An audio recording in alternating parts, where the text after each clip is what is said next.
नवोदय विद्यालय ने दो दो खुशखबरियां दी है एक साथ।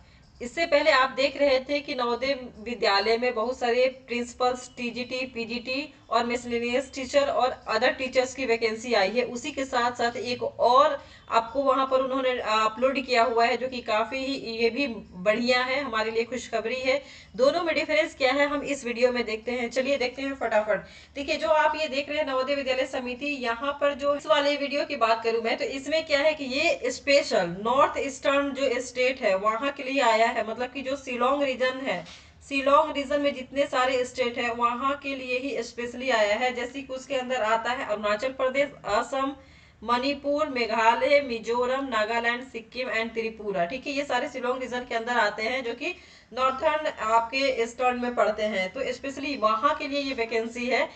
इसमें क्या है, थोड़ा सा ये बता दूं कि इसमें अगर आप इसके लिए, जब आप इसके लिए अप्लाई करते हैं, तो इसमें थोड़ी सी कंडीशन ये है कि आपको मिनिमम 7 इयर्स का वहां पर ही जॉब करना होगा, उसके बाद आपका ट्रांसफर होगा। यहाँ इन्होंने साफ साफ लिखा है कि the selected candidate will be posted only in JNV location in northern eastern region and have to serve for minimum 7 years in this JNV. ठीक है, उसके बाद कह रहा no transfer will be allowed during probation period 2 year. जैसे कि होता है कि ये जो हमारा नॉर्मल नवोदय विद्यालय में होता है कि 2 साल के बाद आपका ट्रांसफर वहां पर अलाउ हो जाता है, बट यहाँ क्या है कि आपको यहाँ अलाउ नहीं होगा, मिनिमम 7 इयर्स वहां पर जॉब करना होगा उस एरिया में, ठीक उस स्टेट में, नॉर्थन जो ईस्टर्न स्टेट है वहां पर। उसके बाद ही आप ट्रांसफर के लिए अप्लाई कर सकते हैं। अब इसकी बात कर लेते हैं कि जो हमारा ये जो पहले इससे निकला हुआ था, इस वाले की बात कर लेते हैं। तो ये क्या था कि ये पहले आई थी, और इसमें क्या है कि आप ऑल इंडिया कहीं भी आप फिल कर सकते हैं। इसमें ऐसा नहीं है कि आप उसी स्टेट के लिए या फिर किसी पर्टिकुलर रीजन के लिए अप्लाई करेंगे, नहीं, ऑल इंडिया में कहीं भी अप्लाई कर सकते हैं। और इसमें है कि आप कभी भी ट्रांसफर के लिए, यानी जो प्रोमोशन जो ईयर होता है उसमें आप ट्रांसफर के लिए आप अप्लाई करते हैं, उसके बाद 2 साल होने के बाद आप अप्लाई कर सकते हैं ट्रांसफर के लिए। अब हम बात कर लेते हैं कि दोनों में हमारी जो प्रिंसिपल्स की, टीजीटी की, पीजीटी की वैकेंसी है वो कितनी कितनी आई है। ठीक है, तो चलो, ओवर इंडिया में प्रिंसिपल की जो वैकेंसी के लिए आया हुआ है पोस्ट, वो है टोटल 12। लेकिन जो नॉर्थन ईस्टर्न स्टेट है उसमें आया हुआ है 66। टोटल प्रिंसिपल का कितना है, 66। दोनों में आपने ये डिफरेंस देखा कि जो ऑल इंडिया के लिए अप्लाई कर सकते हैं वो 12, और नॉर्थन स्टेट के लिए, ईस्टर्न के लिए कितना है, 66। अब बात कर लेते हैं पीजीटी के लिए, पोस्ट ग्रेजुएट टीचर के लिए, जो शिलोंग रीजन के लिए है, वो इतने सारे हैं। इसमें देख लेते हैं कि कितनी टोटल इसके लिए है, और हमारे ऑल इंडिया के लिए कितनी वैकेंसीज है। तो ये रहा, देखिए दोनों पीजीटी का, पोस्ट ग्रेजुएट टीचर का। यहाँ पर है आपका शिलोंग रीजन के लिए, यहाँ पर है 294। ठीक है, और यहाँ पर है ऑल इंडिया के लिए 397। ठीक है, तो बहुत कम ही डिफरेंस आप देख रहे हैं कि जो शिलोंग रीजन के लिए है 294 है, और आपका 397 है ऑल इंडिया के लिए। और जो सब्जेक्ट्स, आप अपने सब्जेक्ट्स अकॉर्डिंग देख सकते हैं कि कितनी कितनी उसमें वैकेंसीज है। जैसे biology, chemistry, commerce, economic, English, geography, Hindi, इन सारे के लिए अलग अलग आपको दिख रहा है। ठीक है, तो मैं ज्यादा वीडियो को लंबा नहीं करना चाहती हूँ। आप प्लीज एक बार आप इसके थ्रू आउट होइएगा, पॉज कीजिएगा और सारी वैकेंसी देखते जाइएगा। मैं यहाँ पर कंप्यूटर साइंस के लिए बता दूं, ऑल इंडिया के लिए टोटल है 22, यानी कम रिजर्व के लिए 11, ईबीएस के लिए 2, ओबीसी के लिए 5, और एससी के लिए 3, और एसटी के लिए 1 है। ठीक है, यानी कि टोटल है आपका 22। एक अदर हैंडीकैप के लिए भी 1 है। अब बात कर लेते हैं जो शिलोंग रीजन है। शिलोंग रीजन में आपका टोटल कंप्यूटर साइंस के लिए बात करूं तो यहाँ पर है टोटल 18। ठीक है, यहाँ 18 है शिलोंग रीजन में, और यहाँ पर ऑल इंडिया के लिए कितना है, 22। तो मैं कहूंगी कि आप दोनों के लिए भी अप्लाई कर दीजिए, बेहतर होगा, क्योंकि बेरोजगार से बेहतर है रोजगार। कहीं भी हो आप फिर तो अपने स्टेट में आ ही जाएंगे। ठीक है, नो मैटर, तो आप अप्लाई कर सकते हैं। देखिए, काफी इस बार हमारी वैकेंसी आई हुई है, तो ये अपॉर्चुनिटी बिल्कुल गंवाने का नहीं है, इसे यूटिलाइज करने का है। ट्रेन ग्रेजुएट के लिए कि दोनों जो शिलोंग रीजन है, यानी नॉर्थन ईस्टर्न, जो हमारा नॉर्थ ईस्टर्न है वहां के लिए है टीजीटी के लिए 136, और ऑल इंडिया से जो आया हुआ है वो 683। या मतलब कि यहाँ ऑल इंडिया के लिए जो आया है नवोदय विद्यालय में वो बहुत ज्यादा है। ठीक है, और 136 आया हुआ है टोटल आपका टीजीटी शिलोंग रीजन के लिए। तो यहाँ पे Hindi, English, math, science, social studies, ये टोटल देख सकते हैं कितने कितने आपके दिए हुए हैं।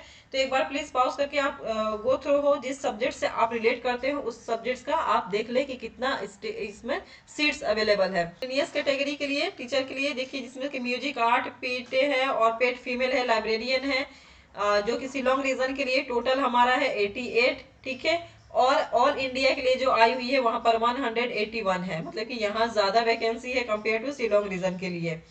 तो आप एक बार चेक कर ले कि आप कौन से सब्जेक्ट से बिलोंग करते हैं, तो वो उसके अकॉर्डिंग आप देखते चले क्या दोनों जो हमारी वैकेंसी आई हुई है तो दोनों में सैलरी सेम है या फिर डिफरेंट है। तो मैं बता दूं कि दोनों जो आपका शिलोंग रीजन है और ऑल इंडिया से जो आई हुई है दोनों का सेम है, क्योंकि नवोदय हर जगह वही है और अब सबका सेम है। तो देखिए जो प्रिंसिपल के लिए है वो आपका एज 50 ईयर से ज्यादा नहीं होना चाहिए, दोनों में ही दिया हुआ है। और सैलरी की बात करें तो देखिए लेवल 12 है, यहाँ भी लेवल 12 है, यानी कि उतना ही 78,800 से लेकर के 2,92,100 है, ठीक है। तो दोनों के लिए आप देख सकते हैं दोनों का अलग अलग नहीं है, बिल्कुल सेम है। और ये जो आपकी एलिजिबिलिटी पूछी जाती है, एसेंशियल जो क्वालिफिकेशन है, तो दोनों में मास्टर डिग्री होना चाहिए, ठीक है, 50% के साथ, और आपका बीएड होना चाहिए या इक्विवेलेंट डिग्री होनी चाहिए। एक्सपीरियंस की बात करें तो देखिए इसमें कौन कौन से अप्लाई कर सकते हैं। एक तो जो ऑलरेडी किसी और स्कूल में, यानी गवर्नमेंट हो या फिर स्टेट गवर्नमेंट हो या सेंट्रल हो, ऑटोनोमस ऑर्गेनाइजेशन, सेंट्रल बॉडीज हो, वहां पर वो एज अ प्रिंसिपल जॉब कर चुके हैं, ठीक है। और वो उन्हें पे मैट्रिक्स जैसे कि 12 लेवल 12 पर लेते होंगे, या फिर वो वाइस प्रिंसिपल हो जैसे सेंट्रल हो गए या फिर स्टेट गवर्नमेंट में स्कूल्स में, और उन्हें लेवल 10 का सैलरी मिलता हो और उनका जॉब करते हुए 7 ईयर हो गया हो। देखिए यहाँ साफ साफ क्लियरली मेंशन है कि अगर 7 साल हो गया है एज अ वाइस प्रिंसिपल, तो वो यहाँ पर दोनों का सेम है, जो इसेंशियल क्वालिफिकेशन है वो सारा सेम है, ठीक है।